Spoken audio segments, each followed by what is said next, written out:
بسم الله الرحمن الرحيم. الحمد لله رب العالمين،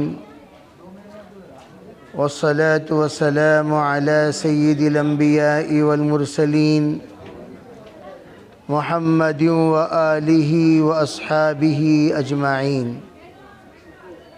أما بعد فأعوذ بالله من الشيطان الرجيم. بسم الله الرحمن الرحيم. كل نفس ذائقة الموت. وقال تعالى: تبارك الذي بيده الملك وهو على كل شيء قدير الذي خلق الموت والحياة ليبلوكم أيكم أحسن عملا. اللهم أيدنا بتأييدك، اللهم أيدنا بتأييدك، اللهم أيدنا بتأييدك يا رب العالمين.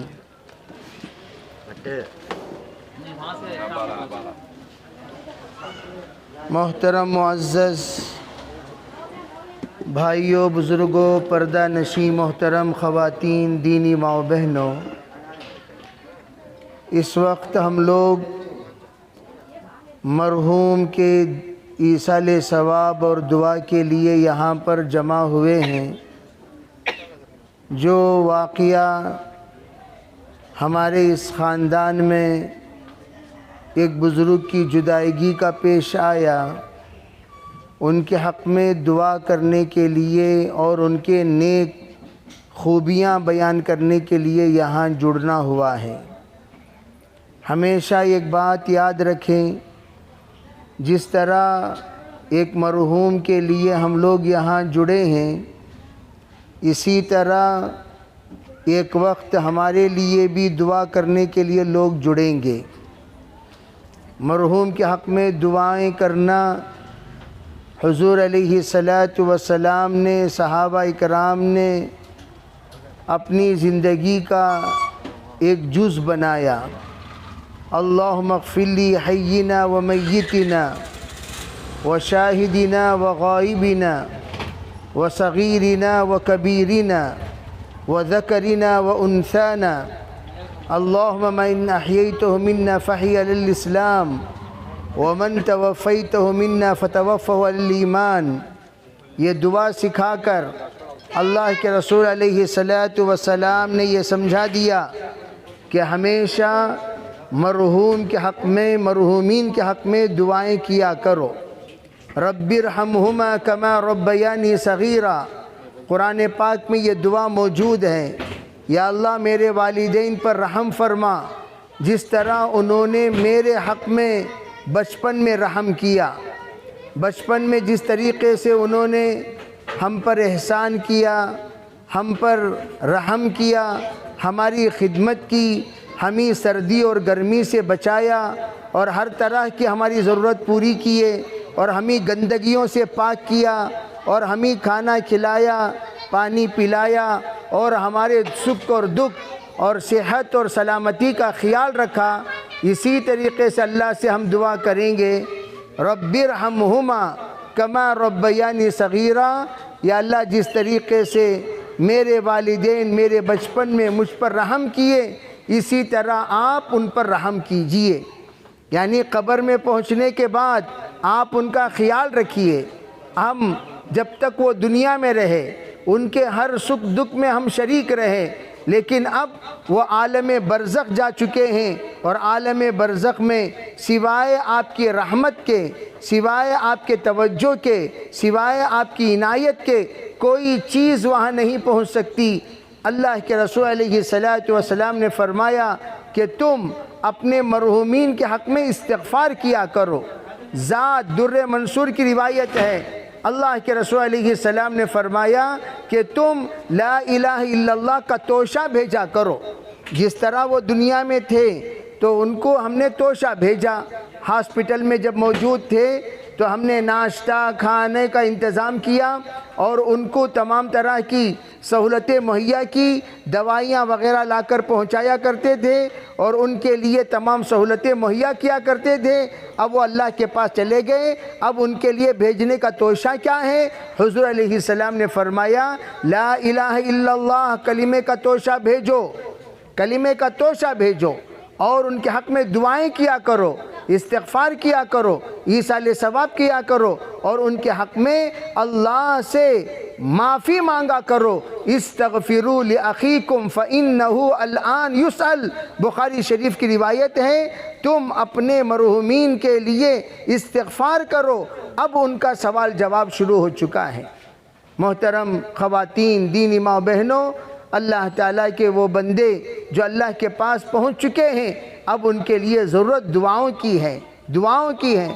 ہم ان کے حق میں دعا کریں گے، ہم ان کے حق میں خیر کے اللہ سے مانگیں گے کہ اللہ تعالیٰ ان کے حق میں ہر طرح کے خیر کا فیصلہ فرماوے۔ اور دوسری بات کیا ہے؟ دوسری بات، اللہ جل جلالہ امن والہ نے ہمیں ایک زندگی عطا فرمائی۔ وہ زندگی کیا ہے؟ وہ زندگی اللہ کی امانت ہے۔ ایک اللہ کا بندہ دنیا سے جب رخصت ہوتا ہے، ایک بزرگ سے پوچھا گیا حضرت یہ جنازہ کس کا؟ حضرت نے فرمایا یہ جنازہ تیرا، تجھے برا لگے تو میرا۔ کیا مطلب تھا حضرت کے کہنے کا؟ حضرت کے کہنے کا مطلب یہ تھا یہ جنازہ کس کا، یہ جنازہ کس کا، یہ جنازہ کس کا؟ ارے بھئی اس کا تذکرہ چھوڑو، بس اللہ کا بندہ اللہ کا پیارا ہو گیا، چھوڑ دو، اب اپنی جنازے کی فکر کرو۔ اسی لیے کہا ایک میت دسوں لوگوں کے حیات کا سبب بنتی ہے۔ کیا مطلب؟ ایک بندہ دنیا سے رخصت ہوتا ہے، دسوں لوگوں کو جگا کر جاتا ہے، دسوں لوگوں کو اعمال کا عادی بنا کر جاتا ہے، دسوں لوگوں کو اعمال کرنے والا بنا کر چھوڑ کر جاتا ہے۔ تو ایک بندہ دنیا سے رخصت ہوتے وقت سب کو زندہ کر کے جاتا ہے۔ مطلب کیا؟ مطلب یہ ہے کہ ہم اپنی آخرت کی فکر کریں، اپنی موت کو یاد کریں، دنیا میں اتنا مشغول نہ ہو جائیں کہ ہم دنیا ہی کے بن کر رہ جائیں، آخرت کے لیے کوئی تیاری نہیں کیے۔ اللہ تعالیٰ ہمیں ایک نہ ایک دن موت ضرور دے گا، سب کو دنیا سے جانا ہے۔ جن جن کو دنیا میں آنا ہو گیا ان سب کا جانا بھی ہوگا۔ اسی لیے لطیفے کے طور پر کسی نے کہا میں آپ کو ایسا نسخہ بتاتا ہوں آپ مرو گے ہی نہیں۔ لوگ پورے کے پورے چوکنا ہو گئے، متوجہ ہو گئے، بتائیے کہ ایسا نسخہ کہ ہماری موت ہی نہ آئے۔ فرمایا سنو بھائی، اگر تمہیں موت سے دور رہنا ہے تو تمہیں دنیا میں آنا ہی نہیں تھا، جب دنیا میں آ گئے تو جائیں گے ضرور۔ تو بہرحال ہر آنے والے کو جانا ہے، یہ اللہ کی سنت ہے۔ یہ ایسا ہی ہے جیسے مسافر اپنے اپنے اسٹاپ پر اترتے جائیں گے، ٹرین بھر کر چلتی ہے، آخر میں جا کر سب کو اتار دیتی ہے۔ حضرت شیخ نے اس کی مثال دے کر فرمایا سب کو اتارنے والی آخری جو موقع آئے گا، آخری جو وقت آئے گا وہ قیامت کا وقت ہے۔ قیامت میں اللہ تعالیٰ سب کو فنا کر دیں گے، لیکن قیامت قائم ہونے سے پہلے حدیث پاک میں ہے من مات فقد قامت قیامتہ، جس بندے کا انتقال ہو جاتا ہے یوں سمجھو وہ بندے پر قیامت قائم ہو گئی، وہ بندے پر قیامت قائم ہو گئی۔ اب وہ بندے پر قیامت کے تمام آثار شروع ہو جاتے ہیں، قیامت کے تمام مراحل شروع ہو جاتے ہیں جو دنیا سے رخصت ہو جاتا ہے۔ اسی لیے کہا گیا بھئی یہ بچوں کو ذرا ہٹاؤ، بھئی یہ نوجوان یہ بچوں کو ذرا ہٹاؤ۔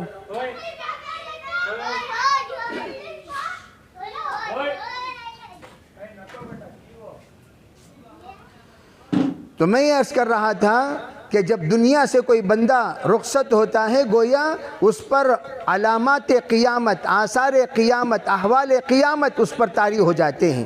اب وہ بندے کو چاہیے کہ وہ اپنے آپ کو کنٹرول میں رکھیں، وہ آنے سے پہلے اپنے آپ کو سدھار لیں۔ بھئی قبر میں کون آئیں گے؟ کوئی آنے والا نہیں، ہر ایک کو دنیا ہی میں چھوڑ کر جانا ہے، مال ہو، متاع ہو، رشتہ دار ہو، متعلقین ہو، تعلقات والے ہوں، سب کچھ چھوڑ کر اکیلا تنہا بندہ قبر میں چلا جائے گا۔ اب قبر میں جانے کے بعد کام آنے والے اس کے یار کون ہیں، اس کے دوست کون ہیں، اس کے مددگار کون ہیں، اس کے مونس کون ہیں، اس کے تعلق رکھنے والے کون ہیں؟ علماء فرماتے ہیں جو اعمال اس نے دنیا میں کیے، نماز کی شکل میں، روزے کی شکل میں، زکوٰۃ کی شکل میں، حج کی شکل میں، صدقات کی شکل میں، نیک اخلاق کی شکل میں، امداد کی شکل میں اور نیک کاموں کی شکل میں، جو کچھ بھی اس نے کیا ہے، اللہ خوبصورت شکل میں مونس بنا کر، اس کا دوست بنا کر، اللہ تعالیٰ قبر میں اس کے وحشت کو دور کرنے کے لیے اس کے سامنے اللہ پیش کرے گا۔ وہ پوچھے گا ارے بھائی تم کون ہو؟ وہ کہے گا کہ بھائی میں تو تمہارے نیکیاں ہوں۔ وہ یوں کہے گی میں تمہاری نماز ہوں۔ وہ یوں کہے گا میں تمہارا روزہ ہوں۔ وہ یوں کہے گا میں تمہارا قرآن کی تلاوت ہوں۔ میرے عزیز بھائیو، اللہ رب العزت اس شکل میں قبر میں پیش کریں گے۔ اس لیے کہا جاتا ہے بھائی توبہ کرو، تب توبہ کرو۔ وَمَنْ ثَقُلَتْ مَوَازِينُهُ فَهُوَ فِي عِيشَةٍ رَاضِيَةٍ، جس کا پلڑا بھاری ہو جائے اللہ تعالیٰ اسے عیش و آرام والی زندگی، راضی و رضا والی زندگی عنایت فرمائیں گے۔ پلڑا جھکنے کے لیے کیا کرنا؟ پلڑا جھکنے کے لیے کیا کرنا؟ دوسرے پلڑے کو خالی کرنا۔ جھکنے کے لیے وزن پر وزن، وزن پر وزن، وزن پر وزن ڈالنا ضروری نہیں ہے۔ دوسرا پلڑا یعنی گناہوں کا پلڑا خالی کرنا شروع کر دو، نیکیاں کم ہوں گی، انشاءاللہ یہ پلڑا جھک جائے گا۔ جیسے ہم جانتے ہیں 50 گرام کا بٹ بھی اگر آپ رکھ دیں پلڑے پر، خالی پلڑا، ادھر کا پلڑا اگر خالی ہو، ادھر 50 گرام کا 20 گرام کا رکھ دو، یہ پلڑا جھک جائے گا۔ کیوں؟ اس لیے کہ وہ پلڑا خالی ہے۔ علماء کہتے ہیں توبہ استغفار کے ذریعے سے گناہوں کو پہلے مٹاؤ، استغفار کے ذریعے سے گناہوں کو پہلے مٹا دیں، پھر کم نیکی پر اللہ تعالیٰ راضی ہو جائیں گے۔ من رضی باللہ بالیسیر من الرزق رضی اللہ عنہ بالیسیر من العمل، حدیث پاک میں ہے جو بندہ کم رزق پر اللہ سے راضی ہو جاتا ہے، اللہ اس کے کم عمل پر راضی ہو جائے گا۔ اس لیے میرے عزیز بھائیوں، اس وقت میں مرحوم کے حق میں ہم دعا بھی کریں، خیر کی دعائیں کریں، عافیت کی دعا کریں، راحت کی دعا کریں، اللہ تعالیٰ کی مدد کی دعا کریں، اور اللہ ہر طرح کے خیر ان کے عالم برزخ میں نصیب کرے، ہر تمام گناہوں کو اللہ بخش دے۔ ہم ان کے حق میں استغفار بھی کریں گے، ان کے حق میں دعا بھی کریں گے، اور ان کے حق میں زیادہ سے زیادہ کلمہ طیبہ پڑھ کر ہم بخشش کریں گے۔ 70,000 مرتبہ کا نصاب ہے، وہ نصاب پڑھ کر آپ بخشش کریں۔ ان کے حق میں خیر کا کام، ایصال ثواب کا کام، جو ہمیشہ ہمیشہ ان کو ثواب پہنچانے والا کام کریں، اور اس کے ساتھ و ساتھ ہم ان کے حق میں ہمیشہ جب بھی قبرستان جائیں یا یہاں رہیں، کسی بھی مرحوم کو بھولے بغیر، چاہے وہ رشتہ دار ہوں غیر رشتہ دار ہوں، تمام مومنین و مومنات کے مرحومین کے حق میں دعائیں کریں۔ انشاءاللہ ہمارے لیے بھی خصوصی دعا کرنے والے بندوں کو اللہ تعالیٰ پیدا کرے گا، وہ بندے ضرور ہمارے حق میں دعائیں کریں گے۔ اور تیسری چیز وہ کیا ہے؟ وہ میں ہمیشہ یہ کہا کرتا ہوں، والد کا انتقال ہوا تو بچوں کو چاہیے کہ وراثت میں جس طریقے سے ان کی چیزیں تقسیم ہوتی ہیں، اس طرح ان کی نیکیوں کو بھی تقسیم کرنا، ان کے دوست و احباب سے ملتے جلتے رہنا، انہوں نے جو خیر کا کام کیا اپنی زندگی میں وہ خیر کا کام جاری رکھنا، انہوں نے جو کچھ اچھے کام اپنی زندگی میں شروع کیے وہ اچھے کام کو جاری رکھنا، اور ان کے متعلقین ان کے تعلقات کو باقی رکھنے کے لیے رشتے ناطے کو جوڑے رکھنا۔ انشاءاللہ یہ سب کے سب برکت والے اعمال ہیں، انشاءاللہ بہت برکتوں کے فیصلے ہوں گے۔ اللہ تعالیٰ سے ہم دعا کرتے ہیں اللہ تعالیٰ مرحوم کی مغفرت فرمائیں، درجات بلند فرمائیں، اعلیٰ علیین میں جگہ نصیب فرمائیں، ہر طرح کے خیر اللہ مقدر فرمائیں، ہر طرح کے شر سے اللہ حفاظت فرمائیں۔ اللہ تعالیٰ تمام گناہوں کو جان کر انجانے میں جو بھی ان سے سرزد ہو گئی ہے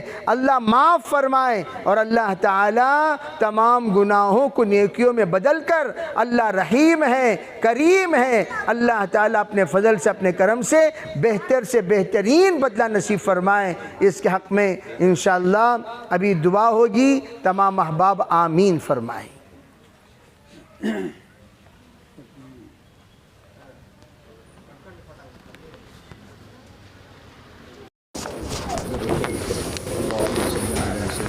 محمد وعلى آل سيدنا مولانا محمد بن مبارك وسلم